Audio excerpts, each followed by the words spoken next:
அனைவருக்கும் வணக்கம். இது ஒசூர் நிஃப்டி. போன வெள்ளிக்கிழமை நிஃப்டி என்ன லெவலில் ரியாக்ட் பண்ணிச்சு, நம்மளோட லெவல், நம்ம கொடுத்த லெவல் எப்படி இருந்துச்சு, நிஃப்டி எந்த மாதிரி மூவ் பண்ணுது அப்படிங்கிறத நம்ம இந்த வீடியோவில் பார்க்கலாம்.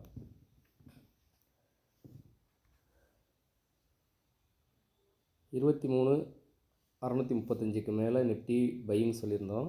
ஆனால் மார்க்கெட்டு ஓப்பன் ஆனதுக்கப்புறம் ஹை வந்து 23,596 வரைக்கும் தான் போனது. 635 பிரேக் ஆகலை.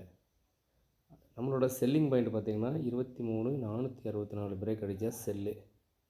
இது பிரேக் நடந்துச்சு.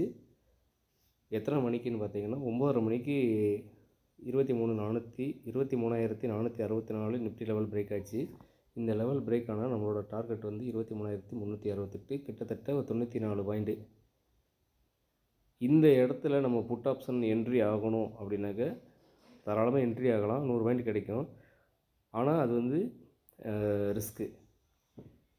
எதனால் அப்படின்னாக்கா மார்க்கெட் வந்து லோ பிரேக் ஆகும்போது அந்த இடத்துல நம்மளுக்கு வந்து பார்த்திங்கன்னா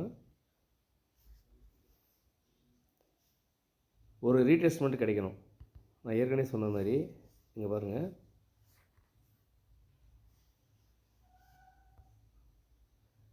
சில விஷயங்கள் புரியணும். அதாவது 23,464 லெவலில் பிரேக் ஆகும்போது ஆர்எஸ்ஐ பார்த்திங்கன்னா என்னோடய அனுபவத்தில் ஆர்எஸ்ஐ கிட்டத்தட்ட 5 அந்த ரேஞ்சில் இருக்குது. ஸோ இந்த இடத்துல புட்டு எடுக்கிறது அப்படிங்கிறது டெக்னிக்கலாக மார்க்கெட் செல்லிங்கில் இருந்தாலும் பவுன்ஸ் ஆகிறதுக்கு வாய்ப்பு இருக்குது. சில நேரங்களில் நம்ம லெவல் பிரேக் ஆயிடுச்சு அப்படின்னு சொல்லி புட்டு எடுத்ததுக்கப்புறம் பார்த்திங்கன்னா மார்க்கெட்டு இந்த இடத்துல பவுன்ஸ் ஆச்சு அப்படின்னாக்கா நம்ம வாங்கின புட்டு 20-30 ரூபா இறங்கிரும். நமக்கு ஒரு பேனிக் கிரியேட் ஆகி நம்ம லாஸில் புக் பண்ணிடுவோம். அதனால் டெக்னிக்கலாக நிஃப்டி இந்த இடத்துல செல்லிங்கில் உட்காந்தாலும் ஆர்எஸ்ஐ கீழே இருந்ததுனால நான் ஆர்எஸ்ஐ மேல் நோக்கி வரட்டும் அப்படின்னு சொல்லி, அதாவது இந்த இடத்துக்கு வரட்டும் அப்படின்னு சொல்லி வெயிட் பண்ணிக்கிட்டு இருந்தேன். ஆனால் அதுக்குள்ளே நிஃப்டி வந்து நம்ம டார்கெட்டை கம்ப்ளீட் பண்ணிடுச்சு. 23,368 இமிடியேட்டாக ரீச் ஆயிடுச்சு. அப்போ இதோட மீனிங் என்னென்னு பார்த்தீங்கன்னா, டார்கெட் முடிஞ்சதுக்கப்புறம் திரும்ப ரீஎன்ட்ரி அப்படிங்கிறது ஏற்கனவே வெடித்த பட்டாசுக்கு மறுபடியும் திரியில் வெடிக்க வைக்கிறதுக்கு ட்ரை பண்ணோம்னா அது வெடிக்குமா? சில நேரம் மருந்து மிச்சம் மீதி இருந்தால் வெடிக்கிறதுக்கு வாய்ப்பு இருக்குது. ஆனால் வெடித்த பட்டாசு வெடிக்க வைக்கிறது அப்படிங்கிறது எப்படியோ அதே மாதிரி தான் டார்கெட் அடித்ததுக்கு பின்னாடி அதுக்கப்புறம் ஒரு புட் ஆப்ஷன் எடுத்து நான் மீண்டும் டார்கெட்டில் வருவேன் அப்படின்னு நம்ம முயற்சி பண்ணுறதுங்கிறது ரிஸ்க்கான வேலை.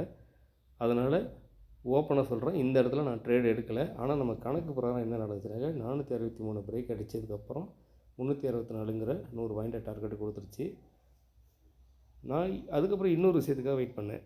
சப்போஸ் நம்மளோட ரெண்டாவது லெவல் பிரேக் ஆகுமா அப்படின்னு சொல்லி பார்த்தேன். 23,324. இந்த 23,324 அப்படிங்கிற லெவல் பிரேக் அடித்தால் அதோட டார்கெட்டு 23,186. இந்த இடத்துல ஒரு 150 பாயிண்ட் இருக்குது. நம்ம ஸ்ட்ரைக் ரேட்டு புட்டு எடுத்தால் கூட நமக்கு ஒரு 70 பாயிண்ட் வரைக்கும் ஈஸியாக எடுக்கலாம். 7,749 கிட்டத்தட்ட ஒரு 5,000 வரைக்கும் லாபம் கிடைக்கும் அப்படிங்கிற நம்பிக்கையில் இருக்கும்போது மார்க்கெட் வந்து 23,324 பிரேக் ஆகலை, 344 தான் லோ. 20 ஆண்டுக்கு முன்னாடியே மார்க்கெட்டு ரெக்கவரி ஆக ஆரம்பிச்சிருச்சு. இந்த இடத்துல மார்க்கெட்டு ரெக்கவரி ஆகுதுன்னு சொல்லிட்டு கால் எடுக்கலாம் அப்படின்னாக்க என்னோடய அனுபவத்தில் என்னோடய தியரிட்டிக்கல் பிரகாரம் மார்க்கெட்டு 23,635 பிரேக் பண்ணால் மட்டும்தான் நான் வந்து பையிங் சைடு நான் ட்ரை பண்ணுவேன். அதனால் ஒருவேளை 23,635 பிரேக் ஆனதுக்கப்புறம் அந்த இடத்துலையும் பார்த்திங்கன்னா ஆர்எஸ்ஐ வந்து 100 வரைக்கும் இருந்துச்சு.